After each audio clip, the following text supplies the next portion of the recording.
Hello, everyone, and welcome to the FEE3 2025 interview for Red Dragoon. My name's Olivia, and I'm here with Jotari. Is that how I pronounce your name? Yeah, it's pronounce it however you like. People don't say it out loud. Fair enough, fair enough. The lead developer of Red Dragoon. And just to start us off, why don't you tell the audience a little bit about what Red Dragoon is? Describe your hack for us.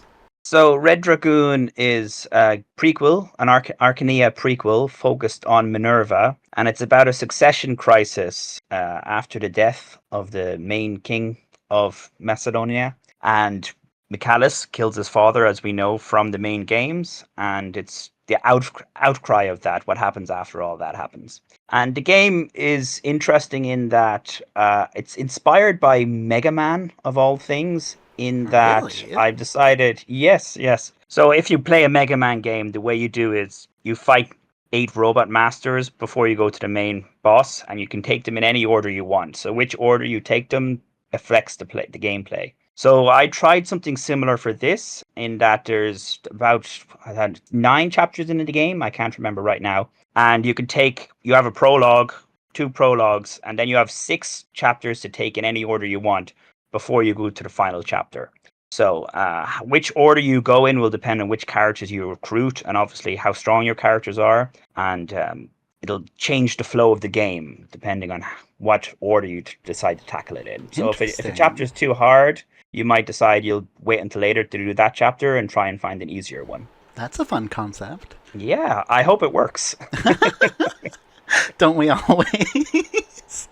um, so, what made you decide to make a prequel hack for Archanea? Well, I've already made a sequel one with Pyrathi Warlords, and I decided I had these grand ambitions to do a game for each country at one point. I'm not sure I'll do that now because it's a lot of work making even one title. Yeah, But I decided that like we have a case in the established story where a crown prince kills his father, and that's a pretty daring thing to do. And would the people accept that? And I kind of felt that was an interesting angle to focus on as a story. And I find Minerva an interesting protagonist because she doesn't really get the focus she deserves, really, in the main games. We know a little bit about her backstory, that she used to have a Pegasus, and there was already some content there, even though the story itself is mostly original with the antagonist she's going to be fighting and stuff. There's a lot of characters who are kind of shoehorned in, who have no reason to be there, but are there for the sake of having units to play as. But it just seemed like the better thing to do than to take a sequel, because in Minerva's canon ending, she goes and becomes a nun afterwards, which is a bit of a left field kind of plot for a character. It kind of makes sense, but it's also kind of disappointing. So I decided to go for a prequel just to see what kind of story I could derive from that. that And makes it, sense. it Yeah. established some fun things. Like I decided to throw Eremaya in from New Mystery, the like cult leader Garnish brainwashed, and show her off before she got turned to the dark side, so to speak. So there's some more fun and interesting things you can do with a prequel as well, like that. Yeah, stuff like that's always really fun, getting to like recontextualize things from the original and play around with them. Yeah. So, besides the Archanea games, well, and Mega Man, what were some other inspirations for this game? I kind of realized halfway through asking that you did tell me one of them. Yeah. But what else Yeah. sort of influenced the design of this game? Well, I wouldn't say it's directly influenced by anything I've seen, but one aspect to bulk up the army, because there's only so many Macedonian characters in the setting. To bulk up the army, there's mercenaries you can recruit, and so you have to pay them to join your army, and you get a certain amount of money after you clear a chapter. So, did something like this exist in Berwick Saga? But I only started playing Berwick Saga after I started this game. But it's not the most original idea, but it's one that's interesting and I think functions well here. Yeah, I think a lot of hacks recently have been playing around with the idea of like recruitable Yeah. characters with like gold as a major part of the economy. I think it's Well, a we fun see it design in space. Fire Emblem. We see it in Fire Emblem itself with a few characters like Oh Hugh yeah, or yeah. that guy in Genealogy. So it's an established part of the series, but nothing in the main series has ever gone full haul with it. And I think when it comes to fan hacks, it's a useful tool to use to kind of control the balance and things like that. Hmm. It would be interesting to see an official game try something like that someday. Yeah, I think in general, I think the FE games should probably play around with economy more. There's so many cool things you can do with stuff like that. That's a bit of a tangent, though. You mentioned earlier you worked on Pyrafi Warlords. How do you feel Yes. that you've grown, sort of, as a developer, as a creator, between Pyrafi Warlords and this new project, Red Dragoon? Um, that's an interesting question. I certainly felt I grew a lot developing Pyrathi Warlords, which took me about 2 years to do. And in the years since, I guess I've gotten more experimental with this one. That was a pretty standard game and quite a long game. Here I'm going for something shorter and hopefully more interesting. I talked a bit about the plot earlier, but plot isn't really the main focus. I'm kind of focusing on that kind of Mega Man aspect and gameplay style and trying to see if I can make it work to tackle the game in many different orders and routes. That makes a lot of sense, yeah. So, yeah, I mean, it's a really interesting concept to be able to capitalize on. What are the, yeah. I'm curious, what are some, like, unique challenges that have sort of arisen from the Mega Man structure that you've talked about a few times? I have to imagine that really uh, messes with how you might design maps and things like that. Well, it's mostly about level scaling. Like, how powerful do you want the enemies to be? If Hmm. they're always the same level, then the latter half of the game is going to be really really easy because your characters grow over time. So you need to kind of get. What I do is I get an average of the player's army's level, and then try and scale the enemies towards that. But there's no kind of perfect method to automatically scale them, so I kind of have to do it in kind of tiers. So like if you're this strong, it's like normal mode. If it's this strong, it's hard mode. And if it's this strong, it's maddening mode. To try and kind of balance the kind of scale going over time. But it requires a lot of playtesting to get working. As it currently stands, like the game is finished, and hopefully it'll be released by the time this is uploaded in October or so. This will come out, I think. Yeah. Somewhere around then, it might be closer to Yeah. November. You'd think I would Yeah. know. Well, it's a lot of work to be done and get through, but hopefully Yeah. when this video is live, the game will be live. As it stands now, the plot is all written and the maps are all designed, but I just have to kind of hammer through a lot of playtesting and get other people to playtest it to actually make sure it's fun and that it's interesting to play. The two most important things for a game to be. Yeah, absolutely. So, what are your goals for the sort of that big final version of the game that you're working towards right now? What do you want to sort of execute on? Well, I want to make it a game that people might want to play multiple times and try different ways of approaching it to see if they can kind of optimize it or make it easier or make it more difficult if that's what they feel like. Is that the kind of question you were asking? No, stuff like that is like that. Yeah, if you want to make a game where like the goal is sort of replayability and stuff like that, I think Yeah. replayability is a really interesting question in a Fire Emblem context because I think a lot of people talk about replayability in Fire Emblem, um, and most of the time just kind of rely on like stat variance and things like that as a way to encourage replayability. Like, oh, you can play the game Matching again class. and like bench these four guys and deploy these four guys, and this guy's going to get better growths this time. So it's always interesting when a game tries to lean even further into the replayability and having those sort of distinct playthroughs that feel very differently from one another. Yeah, absolutely. It's really funny. A lot of the time I'll have a I, question that I'm about to ask, and then it feels like a dumb thing to ask because we've already basically answered it. Because what sets your well, game go apart ahead. from its peers? Could it be the Mega Man thing? Okay. Yeah, yeah. Well, that would be what sets it apart. I can't think of anything more specific than that. It has a world map, which is nice. Not a lot of games go into trouble of having a world map, Ooh, yeah, and that's a big because thing of our polish. protagonist can fly, there's no roads on the world map, so she just goes directly to each place when you select it, which took a lot more trouble to code than you might expect. World map stuff's always finicky, though. It is. It's very finicky world map stuff. Maybe instead, how is in terms of like gameplay sort of flow, the way maps are designed? Do you think maybe you could give insight into that element of it? That element of it instead. Sort of maybe which Fire Emblem games you feel like it might hew closer to. Are the maps meant to be especially difficult? Are they meant to be kind of breezy? Are they really long? Are they really dense? Things like that. I'm trying to strike a balance so they're not too difficult. It's very easy for people making fan games of any content, not just in Fire Emblem, to make the games too hard. Because they're made by people who like hard games mostly, and because when you're developing yourself and you know where all the traps and stuff are, it's very easy to accidentally make something way too hard. I certainly discovered that on my very first project, which was Fall of Thebes, and it's very, very overtuned difficulty. So I try to err on making things easier, and then expecting my natural biases to put it into moderately difficult. In terms of kind of inspiration, obviously a lot of it's based on Archanea for the plot, so that transplants over to the gameplay. I like to use bases and growths that are from the existing game. uh, Probably not always the best idea for actual balance because sometimes the balance is crazy there and makes some characters too weak. But I just like it as a flavor thing. I haven't really focused much on skills or anything in this game. I wanted to kind of be more basic and raw gameplay like that.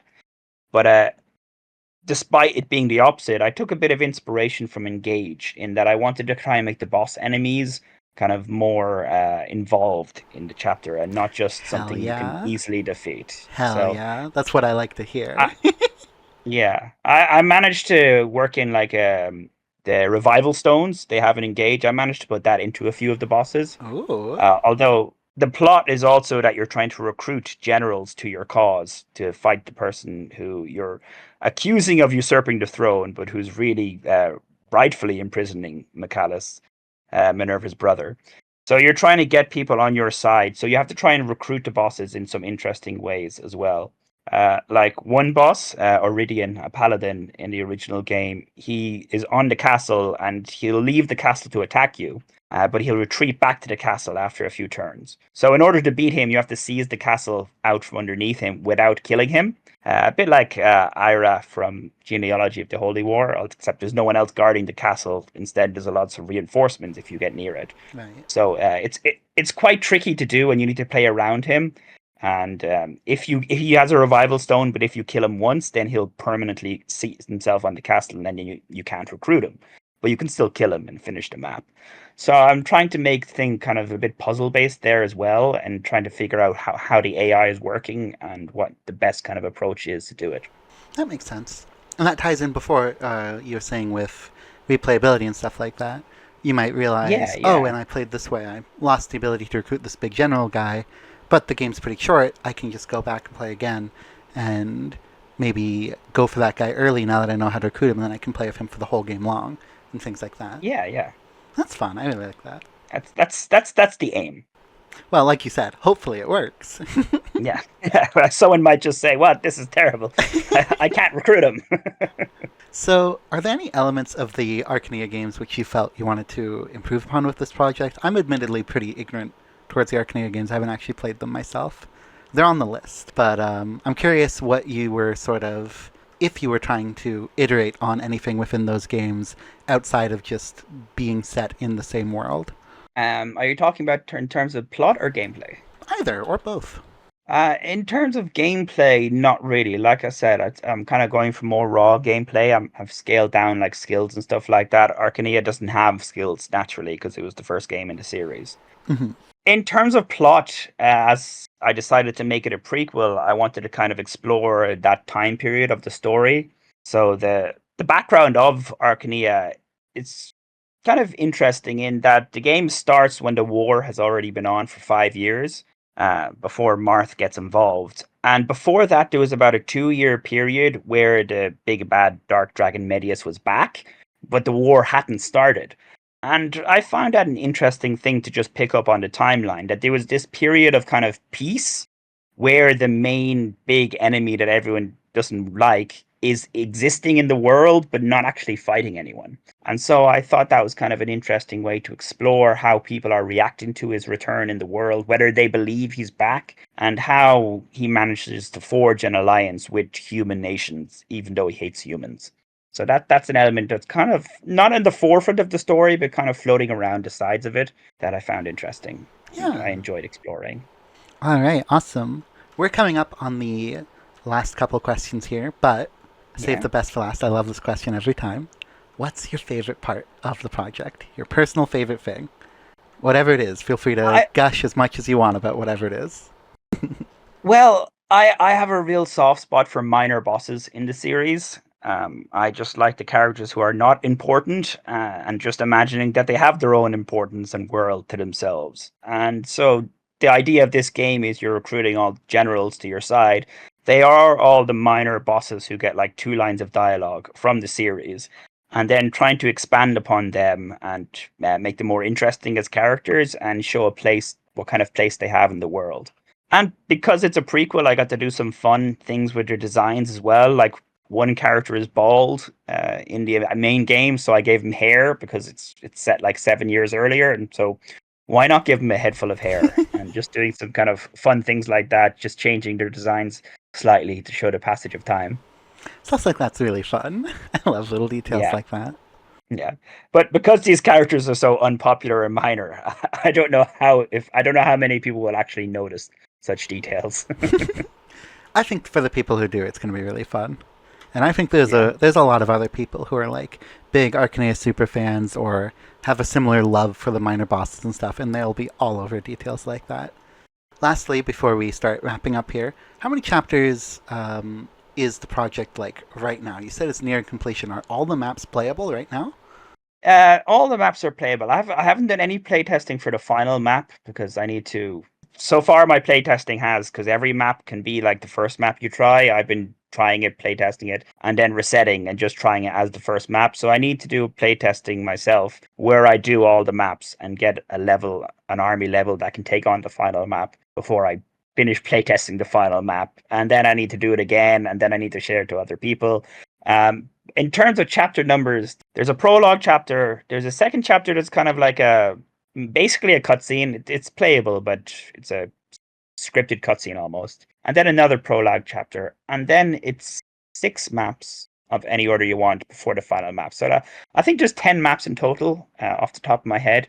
You sent that question earlier, and I should have got a solid number on it. Don't worry But about yeah, it. it's about 9 or 10. Okay. Well, is there anything else that you want to say before we wrap up here? Any closing remarks? Anything that you might want to touch on that I didn't really bring up in any of my questions?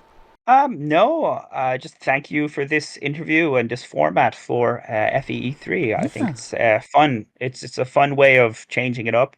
Trailers are nice, of course, but hearing from the developers, not just monologuing, but being asked questions, I think it's a cool way of doing it. Thank you. Yeah, and thank you Thank you. for coming to do an interview. I love doing these. I don't know if you can hear in my voice how much I love doing these. I find it so much fun. So I'm Yeah, super happy to good. get the opportunity to interview so many devs.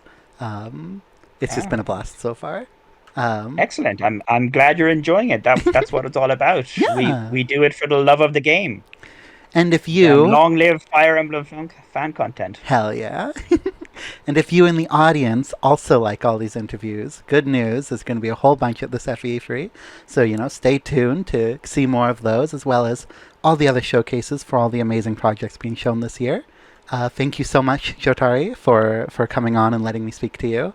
Hopefully, Thanks for having me. yeah, hopefully you'll have a link in the description to your Fed. So if what you heard today sounded interesting, then please go check out this game, give it a play, give some feedback, let people know, tell your friends, tell the world, scream it from the rooftops, etc., etc. And of course, have a wonderful rest of your FE3. Thank you so much for watching. Bye bye. Bye bye.